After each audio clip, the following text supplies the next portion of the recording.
오늘 예배를 통해서 우리의 생명과 소망이 되신 주님을 진심으로 찬양합니다.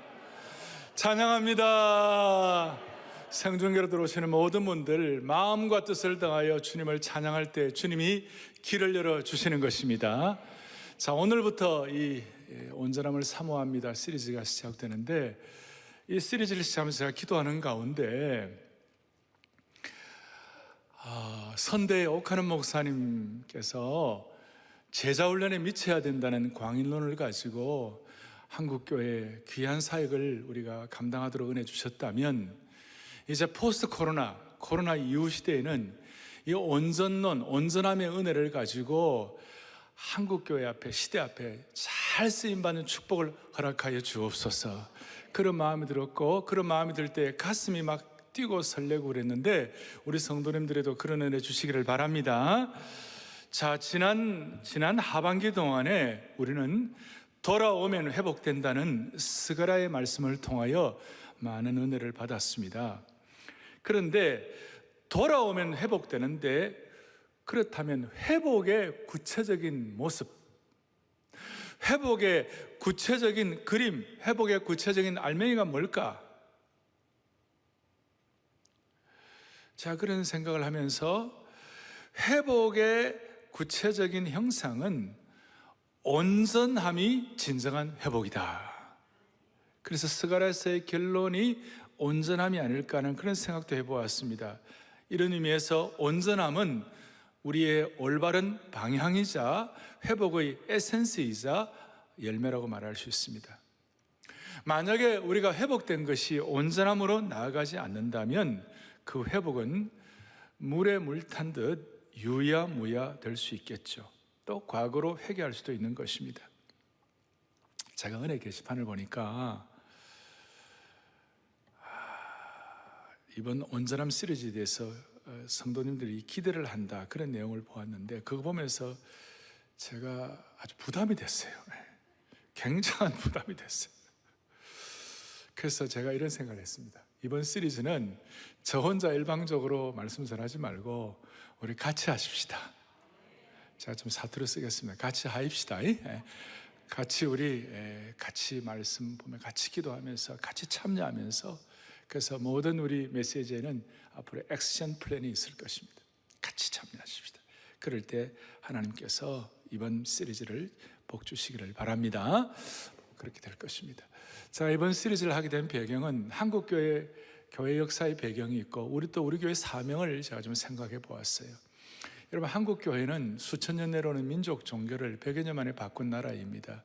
특별히 우리는 6.25에 또 8.15에 그리고 이 고난, 일본 식민지 시대에 고난과 고통의 시기를 지나면서 일본 교회가 생각하는 교회라면, thinking church라면, 한국 교회는 suffering, 고난을 이기는, 고난과 고통을 이겨낸 교회예요.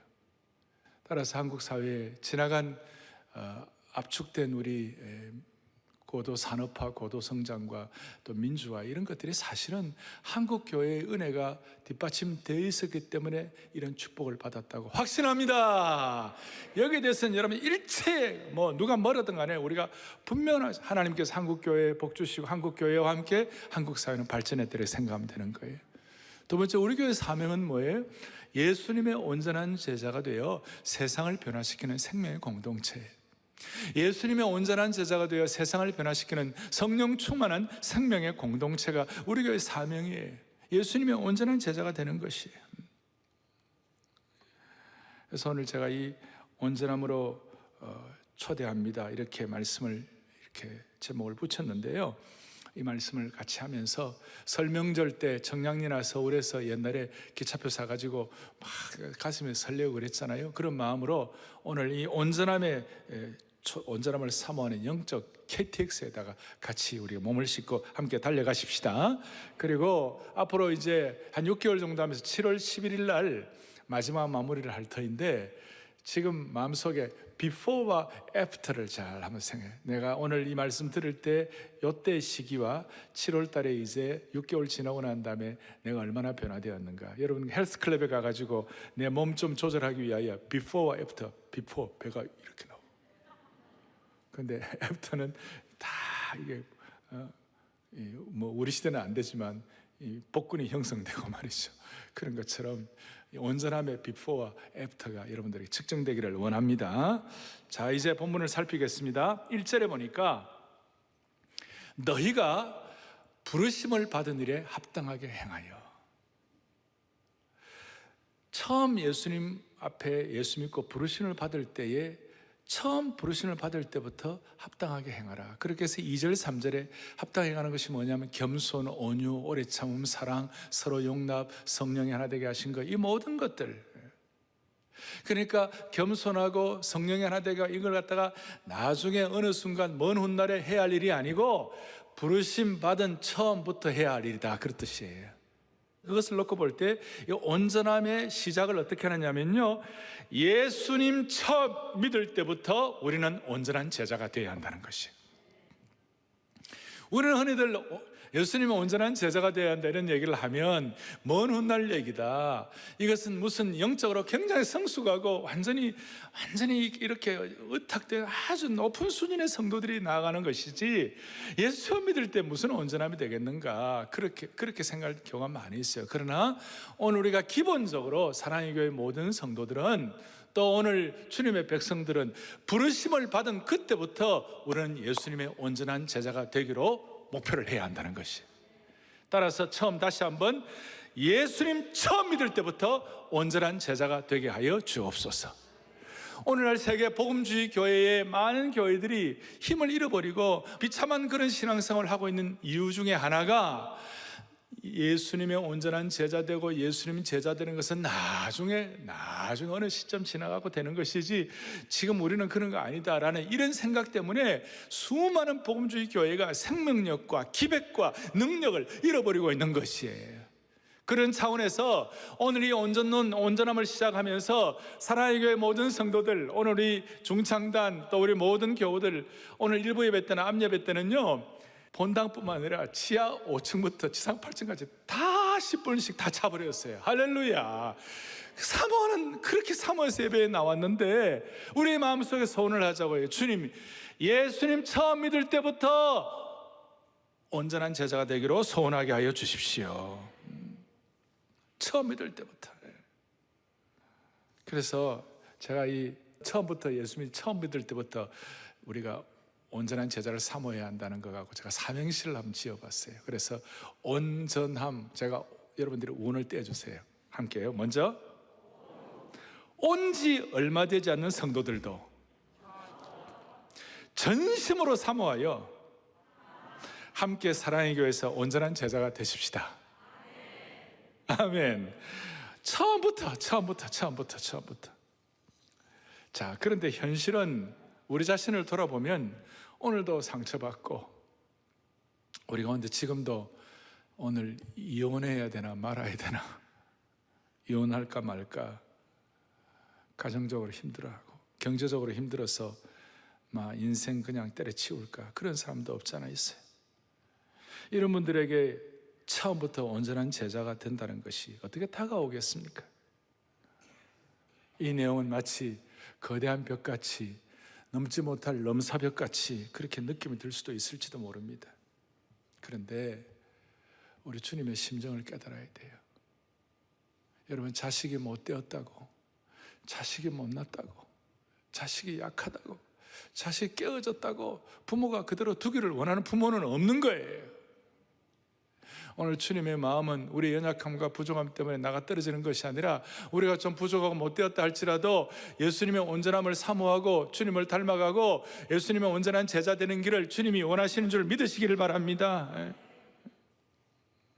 본문을 좀 더 살피겠습니다. 11절에 보니까 하나님이 어떤 사람은 사도로, 어떤 사람은 선지자로, 어떤 사람은 복음 전하는 자로, 어떤 사람은 목사와 교사로 삼으셨다. 여러 해석이 있지만 한마디로 말하면 사람마다 은사를 주셨어요. 어떤 사람은 복음 전하는 자의 은사를 주시고, 어떤 사람은 티칭의 은사를 주시고, 사람들마다 은사를 주셨어요. 그 은사를 주신 이유가 뭘까? 어떤 사람은 오늘 찬양의 은사를 주시고, 보이는 자의 섬김의 은사를 주시고, 수많은 은사를 주셨는데, 한마디로 말하면 여러분과 저 각자에게 은사를 주신 이유가 무엇일까? 은사를 주신 목적은 12절, 이는 그 은사를 주신 이유가 뭐냐? 성도를 온전케 하며 하나님의 교회에, 하나님의 사역자들에게, 하나님의 교회에 하나님이 명하시는 것이 뭐냐? 그 사역을 통하여 성도를 온전하게 하라. 성도를 온전하게 하라. 그리고 13절에 보니까 온전한 사람을 이루어 그리스도의 장성한 분력이 충만한 데까지 이르라. 온전한 사람, 이 내용은, 이 온전한 사람이라는 말을, 죄송합니다, 헬라어로 텔레이오스. 앞으로 텔레이오스란 말들을 자주 듣게 될 것입니다. 어쩌면 우리가 지금 하는 이 내용을 앞으로 이 텔레이오스, 신학이라 해도 과언이 아닌데, 온전한, 좀 이게 높은 수준이에요. 근데 처음부터 높은 수준을 좀 알아놓으면 귀한 거예요. 그리고 12절에서 성도를 온전하게 해가지고 봉사일을 하게, 온전하게 된 성도들의 봉사일을 하게 하면 자연스럽게 그리스도의 몸이 세워진다, 그렇게 했어요. 그리스도의 몸이 세워지는, 그리스도의 몸이 뭡니까? 교회인 것입니다. 눈에 보이는 사랑의 교회라는 한국교회 공동체가 있고, 눈에 보이지 않는 무형교회, 우리 자신의 무형교회 공동체가 있어요. 그래서 이 교회가 세워진다는 이것을 통하여 13절부터 16절까지 이렇게 말할 수 있습니다. 뭐라고 얘기할 수 있냐? 종합적으로 말하면 성도들이 한 몸을 이루어 주님의 사랑으로 서로 연결되고 결합되면 시대를 관통하는 강력한 공동체가 됩니다, 이 뜻이에요. 포스트 코로나 이후 시대를 관통하는 강력한 공동체가 회복되기를 바랍니다. 그것을 위하여 먼저 이제 첫 번째, 예수 처음 믿을 때부터 온전함을 사모해 보십시다. 두 번째로는 이 온전함의 축과 기준이 있는 것이에요. 뭐가 있다? 온전함에 뭐가 있다고요? 축과 기준이 있다. 13절과 15절에 보니까 두 번이나 반복되는 것이 있는데, 예수 그리스도라는 말씀이 두 번이나 반복되는 거예요. 예수 그리스도, 온전함의 축과 기준이 주님이신데, 주님이 기준이 이 정도는 우리가 웬만큼 다 알 수 있을 그 내용이지만, 그러나 이 기준이 어떻게 우리 실력과 능력으로 이룰 수 있는 거예요? 이거는 어떻게 보면 진짜 불가능한 것 같이 보여요. 예수님의 장성한 분량대로 자라가라. 머리는 곧 그리스도시니라. 그리스도께로 초점을 맞추고 자라. 축과 기준이 주님이신데, 그러나 더 보이지 않는 기본적인 축과 기초가 있는 것이에요. 그것이 뭐냐면, 그냥 아무것도 없이 우리로 하여금 주님의 그 기준을 닮아가라, 그렇게 하지 않으시고, 기본적으로 우리에게 축과 기초를 주셨는데, 그것이 뭐냐면 7절과 8절이 이렇게 나왔어요. 7절에 뭐냐면, 우리 각 사람에게 그리스도의 선물의 분량대로 은혜를 뭐예요? 주셨어요. 그 다음 두 번째로 사람들에게 선물을 주셨다 하도다. 그래서 영어로 보면 He gave. 하나님이 gave. 하나님이 주셨다. 먼저는 은혜를 주셨다. 두 번째는 선물을 주셨다. 근데 이 주셨는데 주님이 주신 은혜와 선물의 수준이 뭐냐? 퍼펙트하다. 완벽하다는 것입니다. 주님이 우리에게 주신 은혜로 주신 선물이 완벽한 줄로 확신합니다. 우리에게 주신 은혜가 또 완벽한 줄로 믿습니다. 그래서 주님의 이 완벽함은 어떻게 되느냐? 우리를 향한 피의 보혈의 공로의 은혜를 통하여 우리를 향한 주님의 희생과 구원의 역사가 완벽하다. 그래서 이걸 뭐냐면 perfect sacrifice. perfect sacrifice. 완벽한 희생을 주셨다. 완벽한 구원을 주셨다. 완벽한 선물을 주셨다. 완벽한 은혜를 주셨다. 완벽한 어토먼트라고 그래서 완벽한 대속의 은혜를 우리에게 베풀어 주셨다. 따라서 우리가 예수 그리스도를 온전하신 주님을 닮아간다 그랬을 때 아무것도 없이가 아니라 완벽한 선물과 완벽한 은혜의 축 아래에서 우리가 주님을 닮아가게 되는 것이다. 여러분이나 저는 또 이런 영적인 은혜뿐만 아니라 우리의 속성 가운데 희미하지만 우리의 본능 가운데 그래도 좀 더 나은 인격, 좀 더 나은 성품을 추구하는 본성이 있어요. 예를 들어서 누가 우리 보고 너 못된 놈이야. 너 못돼서 그러면 진짜 못된 사람이라도 기분 나빠요. 그죠? 에? 당신은 정말 나쁜 사람이야. 당신은 정말 문제 있다. 당신은 정말 잘못되었다. 이런 얘기를 하고, 당신은 어리석은 사람이라 그랬을 때 내가 왜 어리석냐고 그런 반응을 하는 경우가 많이 있잖아요. 그건 뭐냐면 우리 내면 가운데는 그래도 조금 더 나은 인격, 나은 인성을 원하는 그런 속성이 있는 것이, 이게 우리 속에 죄 때문에 흐려졌지만 하나님의 형상이 그래도 흔적이 남아있는 것이에요. 그래서 우리도 모르게 이런 더 나은 인격과 인성을 향한 우리의 본능이 있기는 하지만 이거 우리가 우리 실력으로는 안 되잖아요. 그래서 제가 완벽한 주님의 희생이 축인 줄로 믿습니다. 그런데 문제는 우리가 이 온전함을 잘 이루어가지 못하는 이유 중에 하나가 기준이 잘못되었어요. 우리가 가진 기준이 잘못되었어요. 소위 세상의 잣대의 기준을 가지고 평가하는 거예요. 우리가 착각을 하고 있는데, 착각하는 이유는 뭐냐면 크게 보면 잘못된 기준을 갖고 있는 것이에요. 세상에 잘못된 기준을 갖고 있기 때문에 시작부터 잘못되었어요.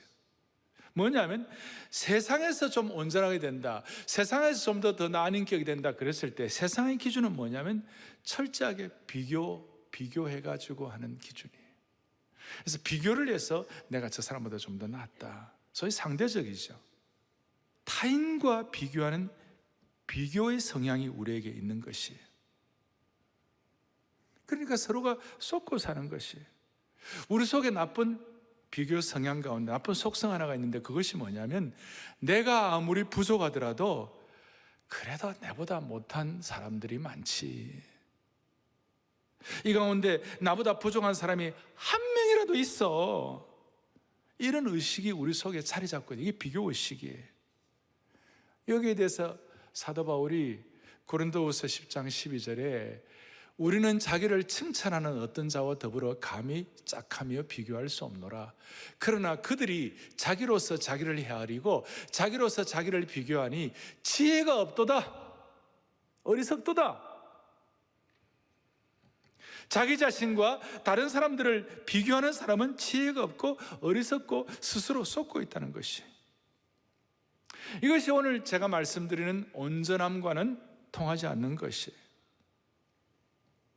그래서 우리는, 또 바울 사도는 우리에게는 세상과 완전히 다른 기준과 축을 가지고 있다. 바울 사도는 세상과 완전히 다른 기준을 선포한 것이에요. 온전함에 대한 기준을 두 번이나 선포한 거예요. 뭐라고 선포하고 있느냐? 13절에 다시 한번 우리에게 뭐라고 말했느냐?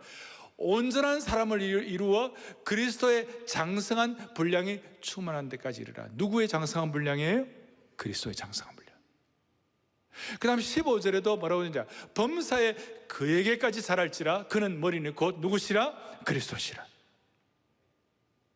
그러니까 예수 그리스도의 희생이 완벽하고 온전한 것처럼 우리의 온전함의 기준도 그리스도의 장성한 분량, 주님처럼 그것이 기준이 되는 것이, 범사의 주님을 닮아가고 주님의 인격을 닮아가라, 그런 뜻이에요.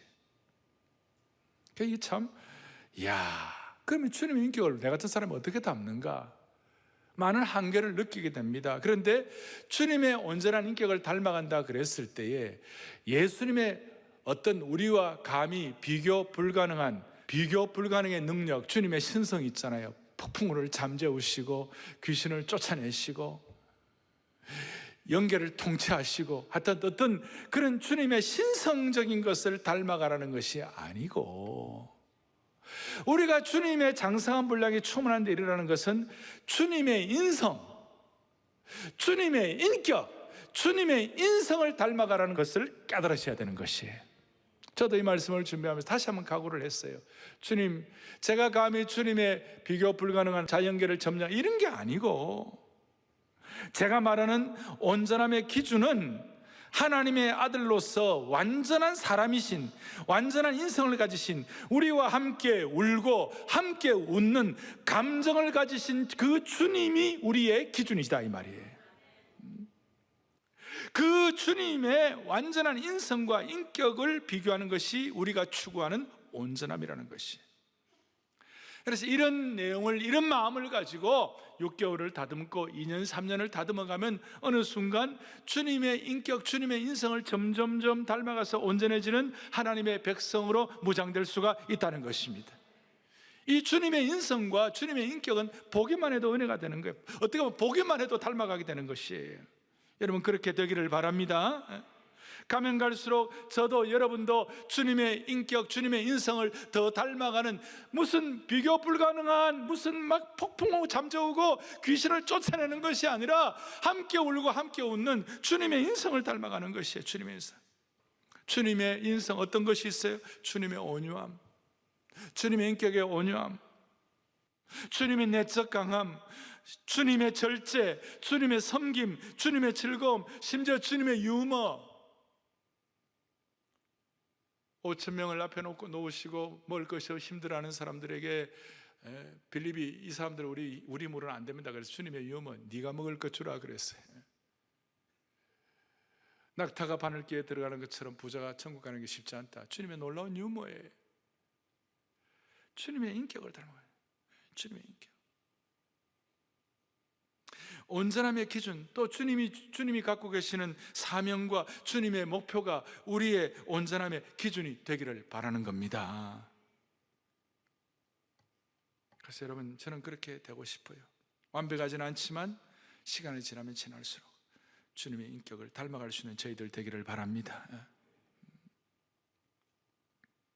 이것을 좀 신학적으로 좀 전문화된 용어로 그리스도인이 주님을 온전히 닮아간다 할 때 이것을 spiritual formation이다. 전인적 인격 형성이다. 주님의 절제, 주님의 마음, 주님의 온유함, 주님의 섬김, 주님의 유머, 주님의 기쁨, 주님의 사명, 전인적 인격 형성으로. 그리고 예배드리는 순간뿐만 아니라 내 삶의 모든 현장에서 주님을 전인격적으로 닮아갈 수 있는 사랑의 교회 성도들 될 수 있도록 한 분 한 분 붙잡아 주시기를 바랍니다. 여러분, 내가 주님을 닮았는가 한번 스스로 질문도 해보고 때로는 다른 사람에게도 한번 물어보세요. 집사님들끼리 서로 물어보시고, 집사님 내가 주님 닮았느냐고. 대답을 안 해요.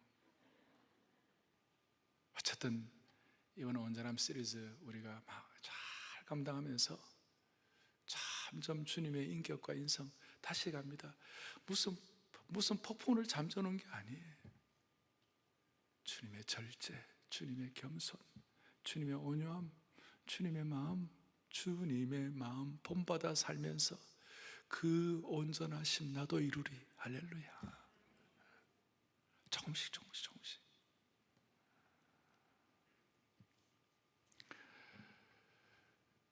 예수 처음 믿을 때부터 우리는 온전함을 사모하면 길이 열리기 시작하고, 온전함의 축은 완벽한 희생이 기초가 되어가지고 온전하신 주님의 인격, 주님의 인성을 닮아가는 것이에요.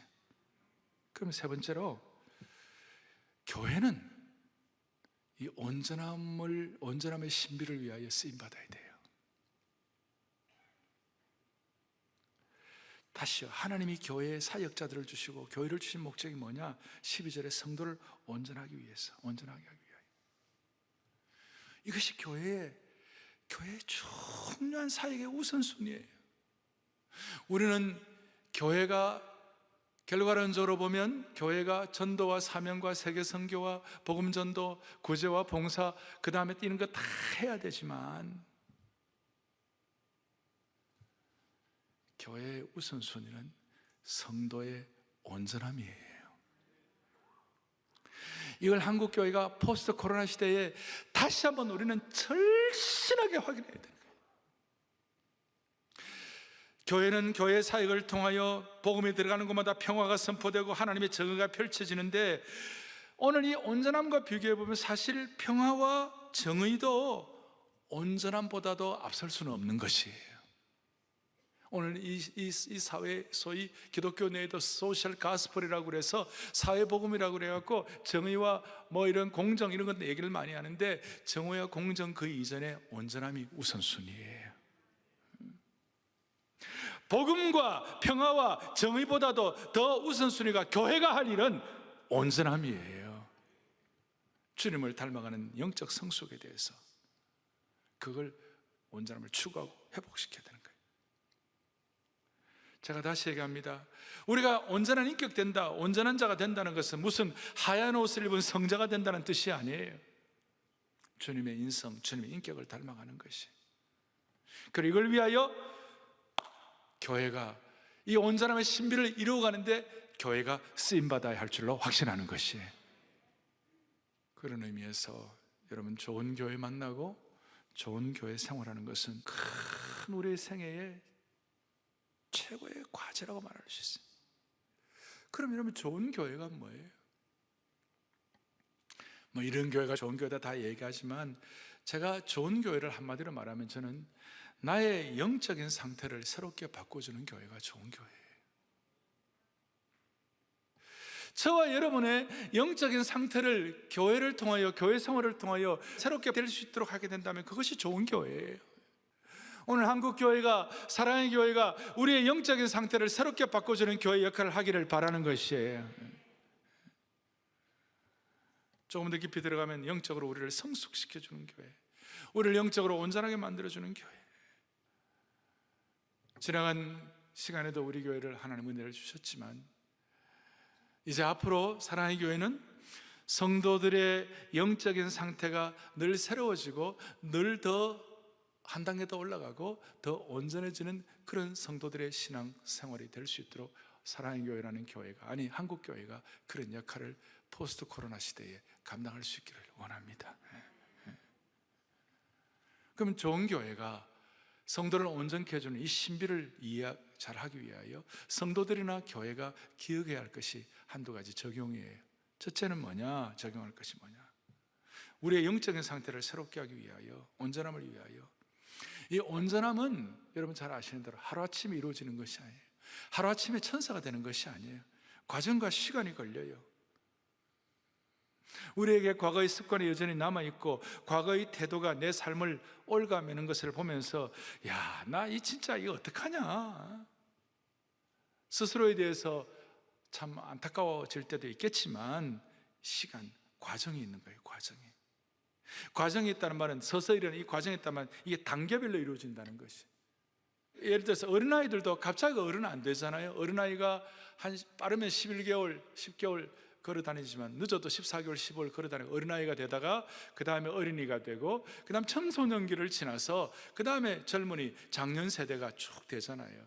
그래서 성경에는 영적으로 온전해지고 성숙해지는 과정을 바울 사도나 요한은 이 어린아이 시기, 그 다음 청년기 시기, 그 다음 장년기 시기, 이걸 다 이렇게 구별했어요. 교회가 성도들의 영적 상태를 새롭게 해주기 위하여 이 단계를 거치게 하는 거예요. 사랑의 교회 같은 경우는 처음 교회에 오신 분들은, 온전함을 추구한 처음 오신 분들은 새가족 모임과 다락방을 거치면서 우리에게는 구원의 확신을 갖게 하는 그 과정을 거치는 거예요. 그 다음에 제자훈련과 사역훈련을 통하여 이 단계를 거치는 거예요. 그래서 제자가 되는 거예요. 또 순장반을 통하여 또 다른 영혼들을 섬길 수 있는 그런 축복을 받는 것이에요. 이제 사랑글로벌 아카데미를 통하여 이제 그리스도의 제자들을 또 만드는 리더 오브 디사이플 메이커, 그러니까 제자 만드는 사람의 리더들을 키워야 되는 것이에요. 이 단계를 거쳐야 되는 것이에요. 내가 어떤 단계인지 우리 자신을 돌아봐야 되는 것이에요. 특별히 우리가 이 단계를 거치는데 오늘 첫 주일날 우리가 생각할 것, 소위 액션 플랜을 할 것이 있는데, 그것이 뭐냐면 우리가 이제 적은 일에서부터 영적인 어린아이의 일을 뛰어넘어야 돼요. 단계를 거치려면 제일 먼저 어린아이 일을 버려야 되는 것이. 어린아이가 갖는, 오늘 본문에도 나옵니다마는 어린아이가 갖는 특성이 두 가지가 있어요. 첫째는 불안정해요.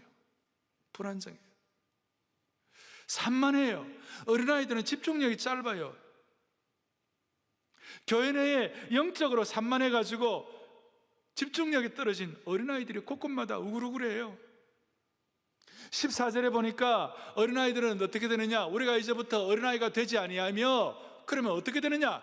그 다음에 어린아이들은 온갖 교훈의 풍조에 밀려 요동하는 것이 어린아이예요. 앞으로 이 온전함을 사모합니다. 이 모든 과정들을 지나면서 사랑의 교회 중직자부터 또 목회자부터 우리 모든 성도들에 이르기까지 모든 성도들이 어린아이의 불안정을 탈피할 수 있도록 은혜 주시기를 바랍니다. 풍조에 휩쓸려 요동한다는 것이, 한때는 우리 성령 운동할 때도 한때는 막 그냥 뭐 방언 막 하다가 그 다음에 막 금리빨 뭐 하다가 그 다음에 막 넘어지다가 막 이런 거 있었잖아요. 미국으로 말하면 빈야드 펠로십, 무슨 또 갈브리 채플, 그 다음에 펜사콜라, 토론토 블레싱 이런 것들이 있었는데 한때로 가다 하는 거예요. 교회는 성도들을 영적으로 새롭게 만들어주는 교회는 이 불안정한 성도들을 안정적으로 만들어야 하는 것입니다. 예를 들어 우리가 예배에 대해서도 마찬가지죠. 어떨 때는 예배 없이는 죽고 못 사는 성도들이 많이 있었는데, 이 코로나 지나가면서 혹시 예배에 대해서 불안정한 분들이 계시다면 다시 안정으로 돌아오시길 바라는 것이, 토빗에도 늘 나온 분들도 이제는 뭐 이렇게 만약에 등하시다 이 불안정한 것이 회복이 돼야 되는 것이. 또 어린아이 특징은 뭐냐면요, 어린아이는 불안정할 뿐만 아니라 분별력이 없어요. 분별력이 없어요. 어린아이는 위험한 환경에서 놀면서도 얼마나 위험한지 몰라요. 애들은 뭘 모르잖아요. 그래서 수영장에 가서 어려운 일도 일어나잖아요. 그 냄새나는 변기에다가 손을 놓고 막 돌리잖아요. 심지어 나이가 들어도 영적인 어린아이는 자기가 실족하는데도 몰라요. 영적인 어린아이는 분별력이 없어요. 대표적으로 변화되기 전에 미성숙한 베드로였어요. 베드로가 뭐라, 자기가 미성숙한 줄 모르고 자기가 분별력이 없는 줄도 모르고 뭐라고 했어요? 나는 예수님 절대로 부인 안 한다. 근데 예수님 저주까지 한 거 보면 미성숙한 것이었어요. 오늘 예수 그리스도의 인성을 우리가 닮아가고 사모하면서 주여 어린아이의 불안정과 분별력 없음을 탈피하게 하여 주십시오. 어떻게 할 수 있습니까? 이거 어떻게 할 수 있습니까? 적용을 어떻게 합니까? 우리가 예수님의 인격과 인성을 어떻게 닮아갈 수 있겠습니까? 우리가 어떻게 불안정과 분별력 없음을 처리할 수가 있겠습니까? 우리가 할 수 있는 것과 할 수 없는 것이 있어요. 우리가 할 수 없는 것은 아까 말한 대로 무슨 하늘을 난다든지 겉으로 볼 때는 신선처럼 될 수가 없어요. 저와 여러분이 이 순간 할 수 있는 게 딱 하나예요. 그것이 뭐냐? 적게라도 오늘 말씀 가운데 깨달은 거 순종하는 것이에요. 순종하는 건 할 수 있어요. 지금 순종이 압박이 아니에요. 순종이 율법이 아니에요. 우리가 온전함을 사모하는 이 일을 가지고 앞에 놓고 이 큰 거룩한 대명제 앞에서 이것은 우리가 너무나도 이건 영광스럽고 우리에게 기회를 주시는 것이고 특권이에요. 할렐루야. 그래서 주님이 뭐라고 말씀하셨는가? 예수님이 이 온전함을 사모하는 하나님의 제자들에게 천국에 대한 올바른 걸 가르쳐 주기 위하여 요한복음 2장에 가나 혼인잔치집을 하시면서 거기에 나오는 것 중에 하나가 물로 포도주를 만들 때에 하인들에게 예수님의 어머니 마리아가 뭐라고 말씀하셨는가 하면, 하인들에게 너희에게 예수님이 무슨 말씀을 하시든지 그대로 하라. 무슨 말씀을 하시든지 그대로 하라. 거기에 무슨 왜 이래야 됩니까? 그 다음에 근거가 뭡니까? 이런 식으로 하지 말고 무슨 말씀을 하시든지 주님 말씀하시면 그대로 하라. 그래서 여러분, 예수님의 말씀을 우리 입장에서 할 수 있는 대로 순종하는 것이 제일 지혜로운 것이에요. 이거 불순종하는 것이 제일 미련한 것이에요. 주여 이 온전함을 위하여 지혜의 영을 열게 하여 주십시오. 지혜의 영안을 열게 하여 주십시오. 이런 의미에서 이 순종이 불편하다든지 순종이 압박이라든지 순종이 큰 부담이 아니에요. 예수님을 온전히 닮아가는 유일한 길이 순종이라면 그것은 축복된 것이에요. 그것은 영광이에요. 그것은 특권이에요. 오늘 이 순종을 통하여 하나님을 믿는 것과 아는 것, 15절에 있는 것처럼 믿는 것과 아는 일에 하나가 되는 출범을 할 수 있기를 바랍니다. 이 순종을 통하여 소극적으로는 어린아이 일을 처리하고 적극적으로는 15절에 사랑 안에서 참된 것을 하라. 순종을 통하여 사랑 안에서 참된 것을 하라. 이 온전함에 대한 이 우리의 사명과 우리의 이 목표가 사랑 안에서 참된 것을 통하여 이루어지기를 원합니다. 그럴 때 16절 그에게서 온몸이 각 마디를 통하여 도움을 받음으로 연결되고 결합되어 각 지체의 분량대로 역사하여 그 몸을 자라게 하고 사랑 안에서 스스로 세우느니라. 주님의 몸된 교회가 연락하고 연합되어 가지고 결합되어 가지고 아름답게 세워지게 되는 것입니다. 교회의 모든 일들도 내게 주신 은사에 따라서 봉사하지만 주님의 완벽한 희생이 기초가 되어서 이 온전함을 사모하는 것이 기준이 되어 우리가 찬양대도 섬기고 안내조차 교육 봉사도 섬기고 내게 주신 은사를 따라 주님의 몸된 교회를 섬기기를 바랍니다. 한국교회가 사역 자체가 목표가 아니라 찬양 자체가 목표가 아니라 교육 자체가 목표가 아니라 그 다음에 섬김 자체가 목표가 아니라 온전함이 기초가 되어서 주님의 인격을 닮아가는 것이 기초가 되어서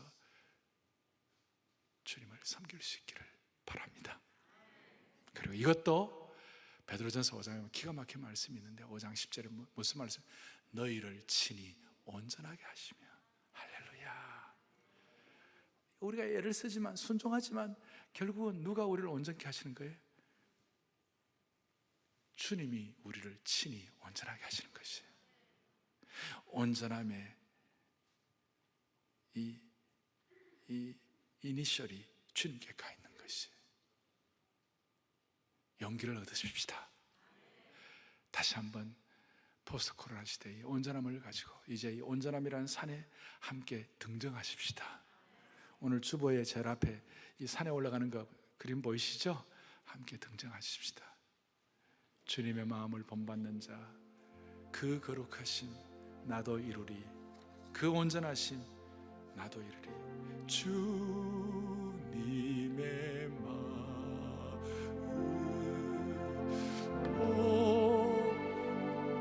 받아 살면서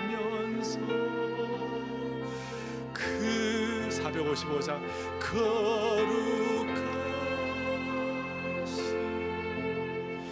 나도 이루리. 이 말씀 준비하며 이 찬송을 혼자 하는데요, 가슴이 뭉클한 거예요. 내가 무슨 예수님의 온전함을 이루어가겠나? 난 내 능력으로 안 되지만, 그러나 주님의 인성, 주님의 인격, 그거 우리가 방향을 잡아가지고 그 온전하심 나도 이루리, 이런 찬송하는 것 자체가 주님을 닮아가는 과정이구나, 그러는 은혜를 받게 되었습니다. 다시 한번 그 온전하심 시작. 그 온전하심 나도 이루리.